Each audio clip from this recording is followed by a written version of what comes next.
Assalamualaikum warahmatullahi wabarakatuh. Salam bahagia untuk Bapak Ibu Guru semua. Perkenalkan, saya Herma Turisia, CGP Rekognisi Angkatan 9. Saya akan melakukan aksi nyata modul 2.3 tentang coaching untuk supervisi akademik. Mengapa kita perlu melakukan coaching dalam melaksanakan supervisi akademik? Untuk tahu jawabannya, yuk kita tonton dan simak video berikut ini. Selamat menonton.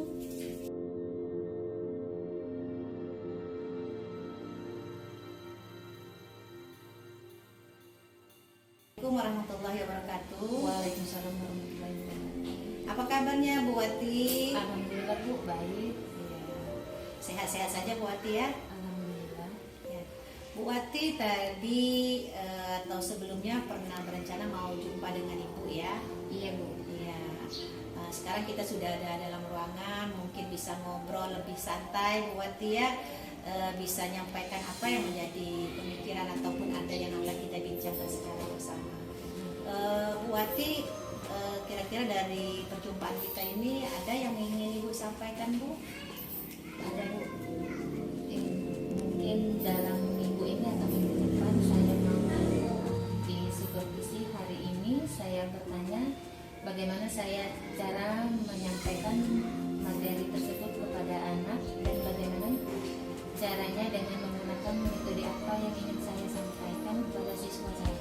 Oke, jadi Ibu akan ada semacam permasalahan ya Bu ya? Iya Bu. Permasalahannya berkisar dengan metode ya. Jadi Ibu ingin permasalahannya metode apa yang akan Ibu gunakan gitu dalam pembelajaran. Kira-kira pembelajaran yang Ibu sampaikan itu pembelajaran tentang materi apa ya Bu ya? Kalau saya boleh tahu. Materinya tentang hak dan kewajiban manusia buat bantuan Kewajiban keluarga dan sekolah. Ibu bertanya tentang metode apa ya Bu yang membuat Ibu menjadi bingung untuk menggunakan.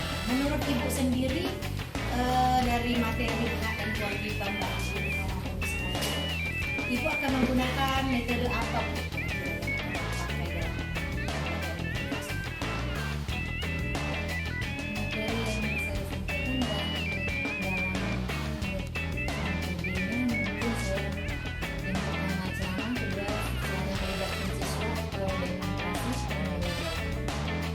Menurut saya kegiatan yang dilakukan dalam pembelajaran tadi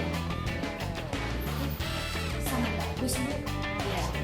Kenapa Ibu memilih metode tersebut? Karena salah satu siswa saya itu bisa lancar membaca kalau saya tugaskan melalui membaca buku. Jadi karena dengan menggunakan metode itu Ibu merasa yakin ya Bu ya, ada salah satu kesulitan nanti bisa diatasi dengan menggunakan metode tersebut ya Bu ya. Iya. Nah selain metode itu dalam proses pembelajaran nanti Ibu akan menggunakan apa saja Bu yang bisa membantu Ibu sehingga pembelajarannya nanti bisa tercapai. Dengan metode yang lainnya Bu, mungkin alat bantu seperti gambar, sekaligus saya tayangkan video supaya siswa saya itu bisa melihat dan mendengarkan beberapa tayangan tersebut. Berarti Ibu nanti dalam proses kegiatan pembelajaran nanti Ibu akan menggunakan alat bantu seperti gambar ya Bu ya. Selain gambar bisa juga poster ya Bu ya. Nah, kemudian juga bisa menggunakan tayangan video. Apakah alat bantu tersebut sudah Ibu siapkan ya Bu? Sudah Bu. Alasan apalah kira-kira yang membuat Ibu hingga Ibu harus menyiapkan alat bantu tersebut? Karena dengan alat bantu tersebut siswa saya bisa mempraktekkan dan menyebutkan hak dan kewajiban di sekolah atau di rumah. Karena kalau saya tidak menggunakan alat bantu melalui gambar, siswa saya belum tentu bisa memahami yang saya jelaskan.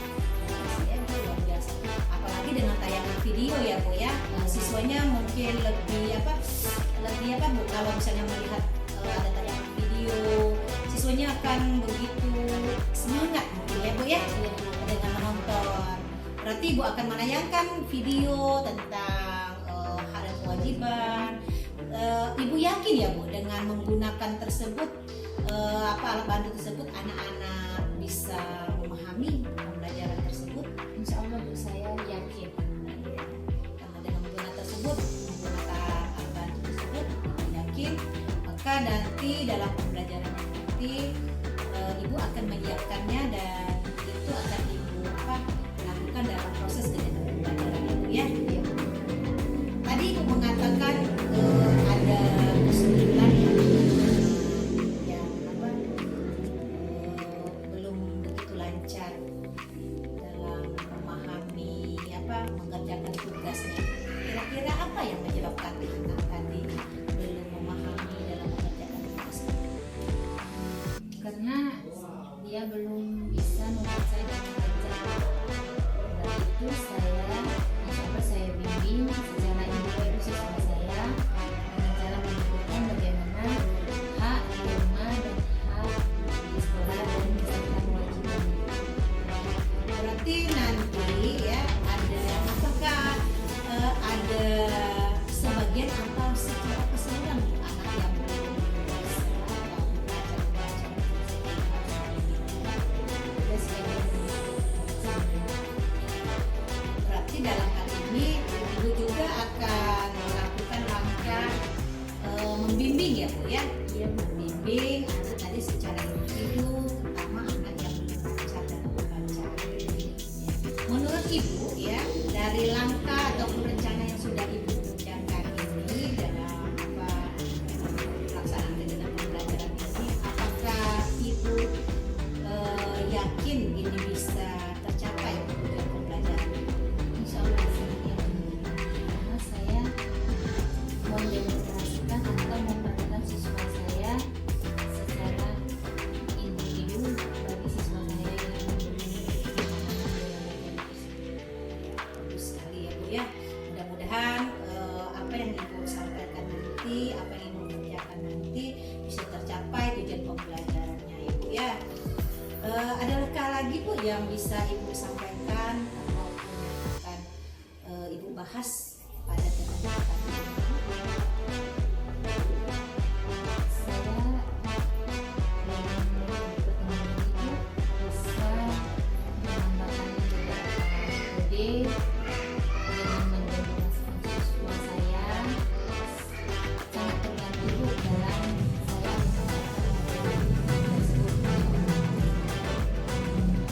Seberapa yakin Ibu kalau misalnya presentasi ya Bu ya, presentasinya Ibu berapa persen posisi anak Ibu sekarang yang ketahui kemampuannya dan berapa persen nanti yang akan Ibu capai nanti setelah Ibu menggunakan alat, media maupun perangkat ajarnya nanti? Kalau yang sekarang Bu, mungkin saya prediksi itu sekitar 50%. Tapi insya Allah dengan pembelajarannya nanti, dengan saya sudah memahami metode dan bagaimana cara menjelaskan materi ini, insya Allah mungkin 70% atau lebih siswa saya insya Allah bisa. Wow, luar biasa ya Bu ya. Mudah-mudahan usaha dan kerja keras Ibu dalam proses kegiatan pembelajaran dengan menggunakan metode yang baik ini sangat baik, demonstrasi, bisa menggunakan ceramah, tanya jawab, alat bantunya yang luar biasa menurut saya harus disiapkan seperti gambar, poster, dan tayangan video. Mudah-mudahan tujuan pembelajaran yang Ibu sampaikan bisa tercapai ya Bu ya. Iya. Baik Ibu, pertanyaan saya sudah berakhir, tapi ada yang sebagai penutup ini saya ingin menanyakan, kira-kira dari pertemuan kita atau perjumpaan kita ini apa yang Ibu dapatkan dari pertemuan kita ini? Alhamdulillah Bu, dengan pertemuan ini saya bisa sekarang menjelaskan beberapa metode, alat bantu, dan dengan siswa saya bisa mendemonstrasikannya supaya siswa saya senang dan saya berhasil dalam menjelaskan materi tersebut. Iya, luar biasa Ibu ya. Semoga apa yang Ibu dapatkan dalam pertemuan dan perjumpaan kita ini menjadi semacam kekuatan Ibu ya. Ibu yakin dan Ibu bisa percaya diri. Ibu sekarang ada lagi merasa berjalan setelah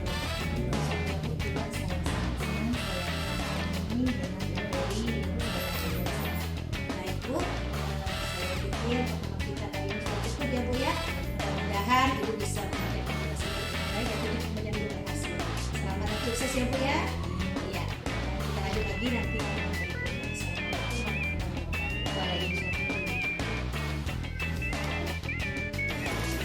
Assalamualaikum warahmatullahi wabarakatuh. Apa kabar anak-anak?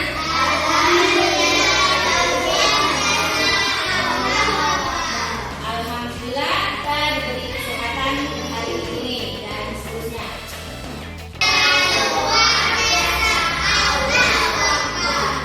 Siapa yang tidak hadir pada hari ini?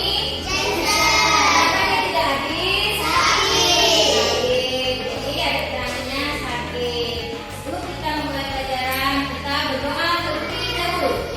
Berdoa dipimpin oleh teman siswa saya, yaitu Rani.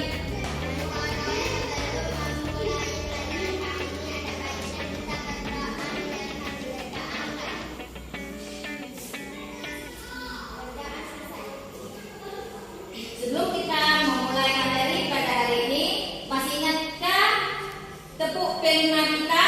Sekarang kita mulai dengan tepuk pelima. Tepuk pelima.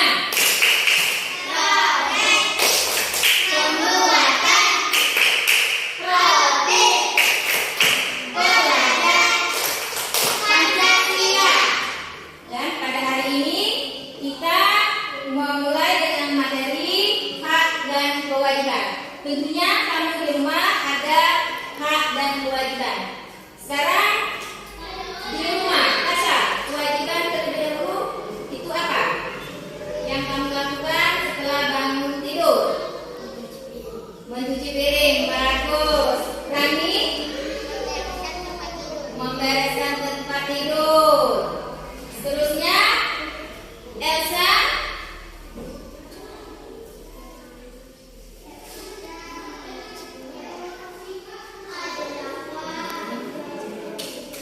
Bagus Ibu.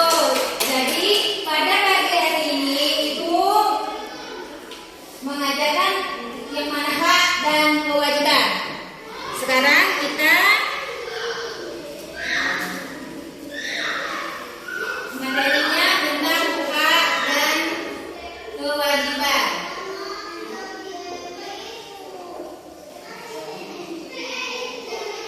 Sekarang apa nih? Kalau contoh kewajiban kamu di rumah itu apa?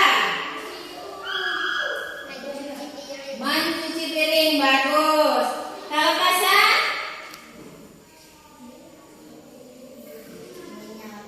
Menyapu. Kalau hak di rumah, Bima, itu apa Bima?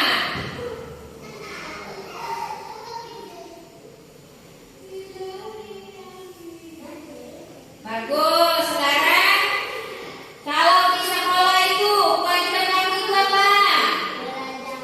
Mendapatkan pelajaran. Jadi hak itu adalah sesuatu yang dibutuhkan, sedangkan kewajiban itu sesuatu yang harus kita kerjakan. Sekarang perhatikan gambar ini. Rani, gambar ini tentang hak atau kewajiban?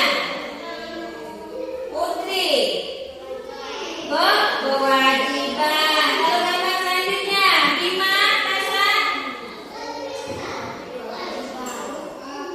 Kewajiban. Jadi Ibu ulangi sekali lagi materi hari ini tentang hak dan kewajiban. Sesuatu yang dibutuhkan Ibu disebut dengan hak.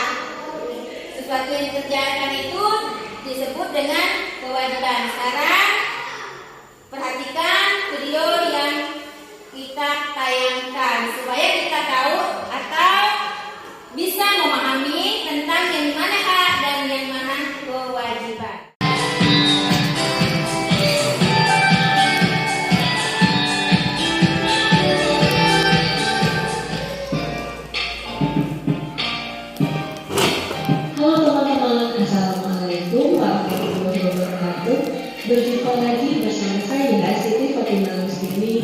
Kids Learning Indonesia.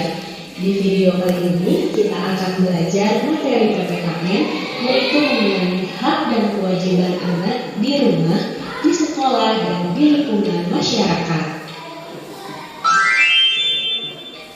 Oke teman-teman, apa kabar semuanya? Semoga kita selalu dilimpahkan kesehatan oleh Allah Subhanahu wa Ta'ala. Nah teman-teman, seperti biasa, sebelum kita masuk ke pembahasan, saya akan menyampaikan tujuan pembelajaran kita kali ini. Yang pertama, teman-teman mampu mengetahui hak anak di rumah, di sekolah, dan di lingkungan masyarakat. Yang kedua, teman-teman mampu mengetahui kewajiban anak di rumah, di sekolah, dan di lingkungan masyarakat. Yang ketiga, teman-teman mampu mengaplikasikan hak dan kewajiban sebagai anak di rumah, di sekolah, dan di lingkungan masyarakat.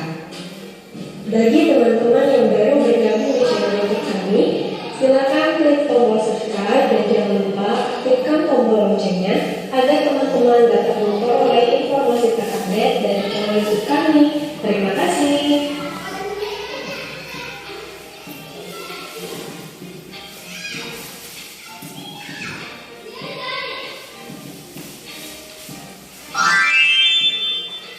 Oke teman-teman, ada yang masih ingat apa itu hak dan kewajiban? Iya betul, hak yaitu merupakan sesuatu yang pantas didapatkan setelah melaksanakan kewajiban, sedangkan kewajiban yaitu sesuatu yang harus dilakukan terkait dengan peranan dan tanggung jawab. Jika kewajiban telah terpenuhi, manusia baru diperbolehkan menuntut haknya. Nah teman-teman, sekarang kita akan mengetahui contoh dari hak anak di rumah. Apa saja sih contoh hak anak di rumah? Ada yang sudah tahu? Iya betul, tapi berhubung masih ada teman-teman kita yang belum mengetahui, maka dari itu akan kita jelaskan kembali di sini ya. Contoh hak anak di rumah yang pertama yaitu mendapatkan kasih sayang dan perlindungan. Selanjutnya, contoh yang kedua yaitu mendapatkan uang saku, dan contoh yang ketiga mendapatkan makanan dan minuman.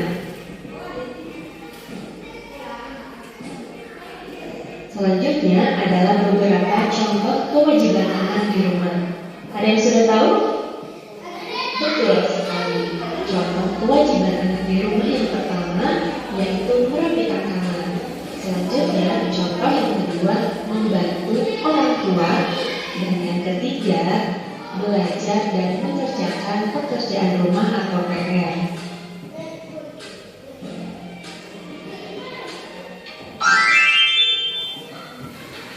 Oke teman-teman, ada yang tahu nggak apa saja sih manfaat menjalankan kewajiban di rumah? Nah teman-teman, setiap anggota keluarga memiliki hak dan kewajiban yang berbeda-beda. Manfaat yang diperoleh apabila menjalankan kewajiban di rumah antara lain sebagai berikut. Yang pertama, bertanggung jawab. Yang kedua, tidak mendapatkan beban. Yang ketiga, hidup terasa nyaman. Dan yang keempat, tidak terbebani kewajiban. Oke teman-teman, selanjutnya kita akan mengetahui contoh hak anak bersekolah. Berikut adalah beberapa contoh hak anak bersekolah. Yang pertama, mendapatkan nilai pelajaran. Kemudian yang kedua, menggunakan fasilitas sekolah. Dan yang ketiga, mendapat bimbingan dari guru.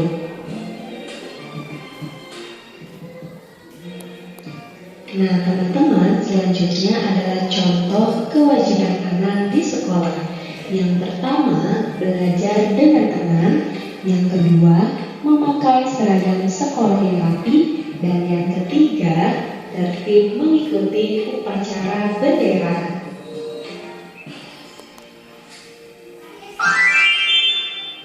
Oke teman-teman, selanjutnya teman-teman akan mengetahui beberapa contoh hak anak di lingkungan masyarakat.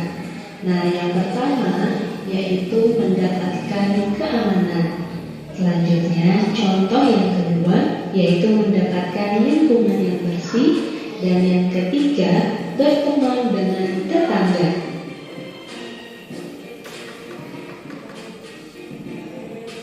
Nah, teman-teman, selanjutnya adalah beberapa contoh kewajiban anak di lingkungan masyarakat. Yang pertama, mengikuti kerja bakti. Yang kedua, menjenguk tetangga yang sakit. Dan yang ketiga, menolong tetangga yang kesusahan.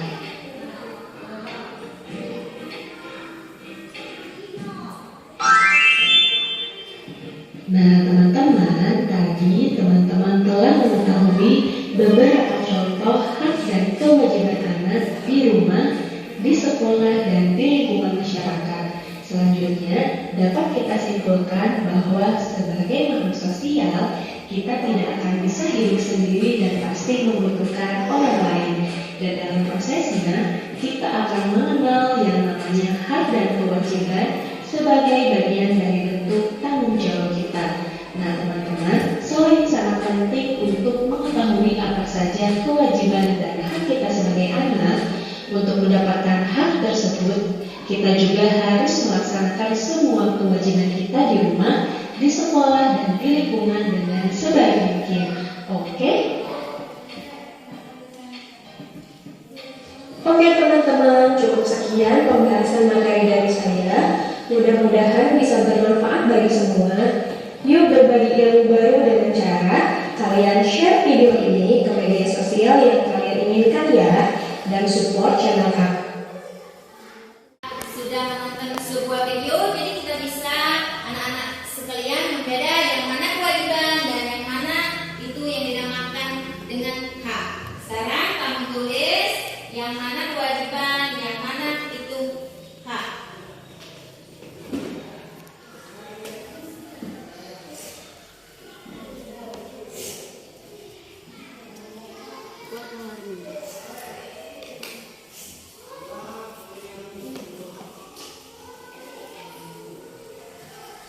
Kamu tulis langsung di papan yang mana hak dan yang mana kewajiban.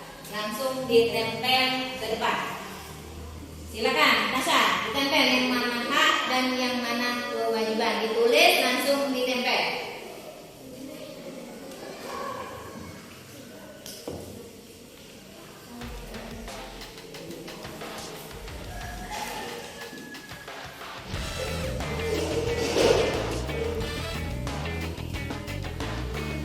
Mana nih? Tulis hak.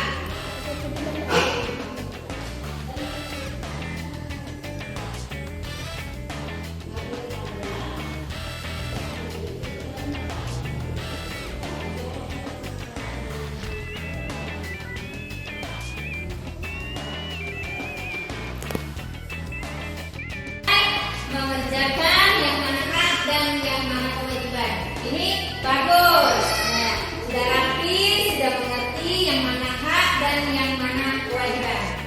Seterusnya kita mengulangi kembali tentang hak dan kewajiban. Jadi yang dibutuhkan itu namanya hak, sedangkan yang dikerjakan itu namanya kewajiban. Untuk materi ini ada yang sudah mengerti atau ada yang ingin bertanya, silakan bertanya yang mana hak dan yang mana kewajiban. Ayo, Tasha, apa itu hak? Ramadhani, apa itu kewajiban?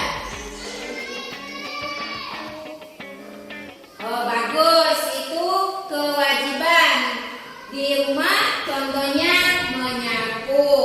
Bima, kewajiban di sekolah. Piket, bagus, anak sudah mengerti. Jadi materi hari ini kamu sudah mengerti dengan yang mana kewajiban dan yang mana itu hak. Selanjutnya kita dengan mempelajari tentang hak dan kewajiban, mari kita bersama-sama menyanyikan lagu Garuda Pancasila. Ayo, dimulai kan nih. Garuda Pancasila, aku akan dukung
Ya alhamdulillah Bu.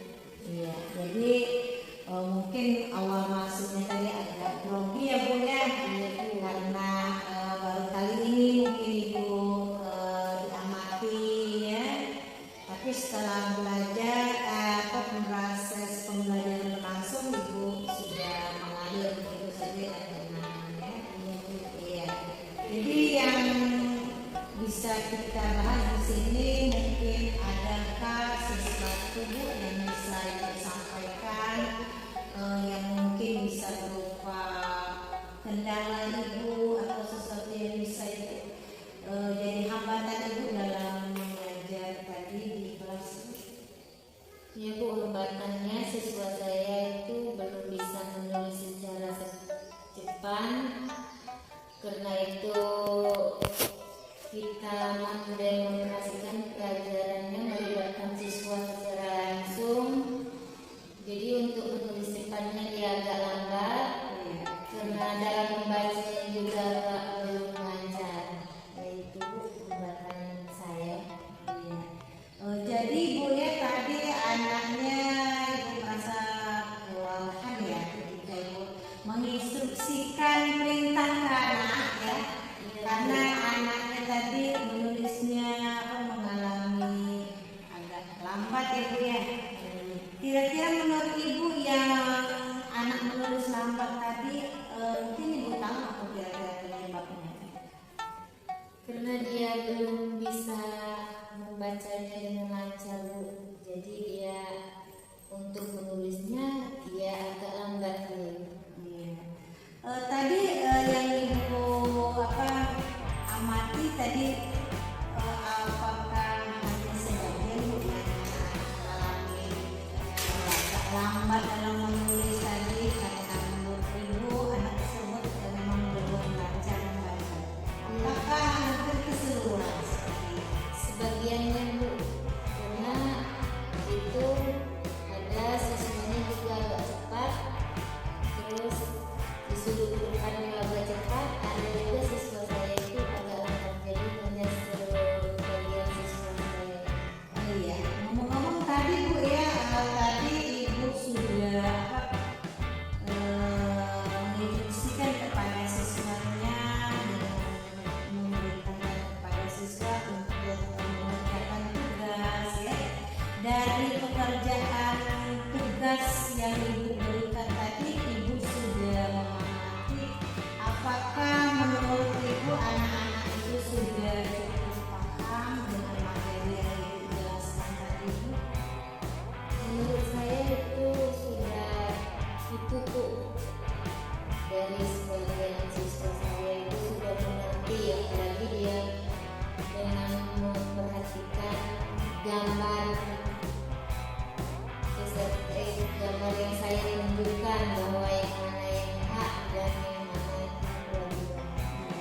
Tadi Ibu menggunakan media ya, selain gambar ada video. Menurut Ibu media ataupun alat bantu yang Ibu gunakan tersebut bagaimana pendapat Ibu dengan siswa? Apakah ada media yang Ibu sampaikan untuk siswanya?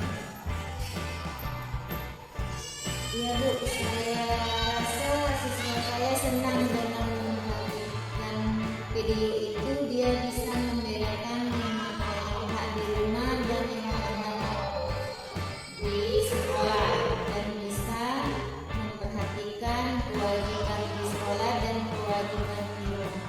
Berarti video tadi maupun foto-foto yang Ibu berikan sudah memberikan motivasi ya Bu ya kepada anak. Dan Ibu lihat sendiri tadi Ibu mengamati dari hasil tugas yang diberikan,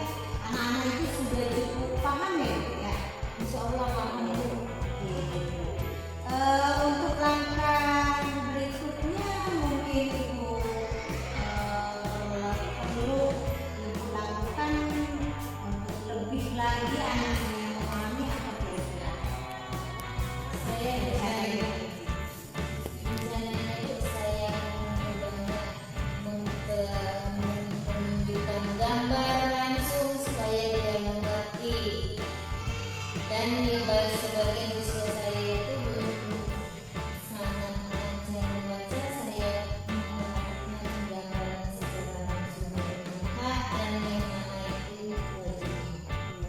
Tapi Bu, kalau misalnya anak yang tadi agak lambat membaca, selain lepas dari konteks yang tadi, Ibu akan apakah rencana Ibu nanti khusus anak yang agak belum baca itu apalah kira-kira yang akan Ibu lakukan?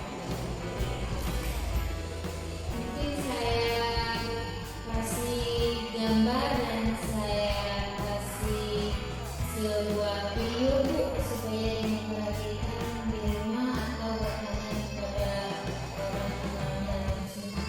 Ya, mungkin ya Bu, selain memberikan tugas seperti itu tadi, untuk yang lama tadi membaca mungkin ada juga yang masukkan lagi Bu ya, supaya memotivasi anak itu di rumahnya lebih bisa belajar ya Bu ya. Baik Ibu, dari pertemuan kita kali ini, apa yang bisa Ibu dapatkan dari penyajian dari Ibu sampaikan? Ibu yang saya katakan hari ini alhamdulillah saya bisa memotivasi saya sendiri sekaligus cara membimbing siswa saya yang lebih baik lagi dari hari sebelumnya. Terima kasih ya Bu ya atas respon Ibu dalam menanggapi hasil observasi. Mudah-mudahan Bu, Ibu dapat membenahi diri, kemudian Ibu bisa menggali pengetahuan lagi lebih jauh ya Bu ya, dan bisa memotivasi anak, memberikan perhatian lagi kepada anak, dan mudah-mudahan pertemuan kita kali ini akan meluangkan hasil untuk memberikan proses pembelajaran. Demikian, terima kasih ya Bu ya. Oke, kita nanti lanjutkan untuk pertemuan berikutnya. Terima kasih Bu. Salam bahagia untuk Bapak Ibu guru semua. Barusan tadi kita sudah menyaksikan dan menonton bersama video tentang coaching dan supervisi akademik. Semoga Bapak Ibu guru dapat memahami dan menerapkan coaching dan supervisi akademik dalam rangka meningkatkan proses pembelajaran yang ada di sekolah. Selamat mencoba dan berkarya untuk kita semua.